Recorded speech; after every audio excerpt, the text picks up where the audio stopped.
2 News has been working for you, keeping a close eye on the plight of Dayton's downtown arcade.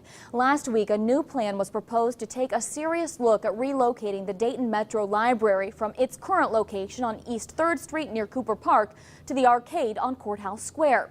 To see if this plan might work, Dan Edwards traveled to Piqua, where a similar project was undertaken successfully. He has details of what he found.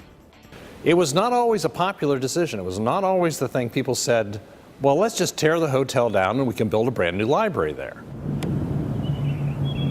Sound familiar? Piqua Library Director Jim Oda tells me he's heard the same criticism owners of the arcade must now be facing. Back in the early 90s, downtown Piqua's once grand Fort Piqua Hotel had fallen into terrible disrepair. But there was a determination in the community that this is a landmark for our city, not only architecturally and just physically because it's here, but we've had Teddy Roosevelt was here, and Warren G. Harding, and William McKinley, and Houdini. Thanks to public and private funding, this community of 21,000 people raised over $20 million to renovate and reopen by 2008. Oda tells me the library is now visited by over 130,000 people a year, many of them tourists enjoying the historic archives and beautiful art gallery. Well, I think by restoring this building, we are looking to the future. We are taking a strong hold of our past, we are preserving our past, and moving that past into the future.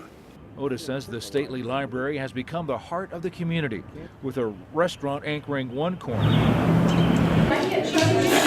and Winans chocolates and coffee anchoring the other, where we spoke with Ruth Kuhn, who spearheaded fundraising efforts for Fort Piqua Plaza. Thank you, Ruth.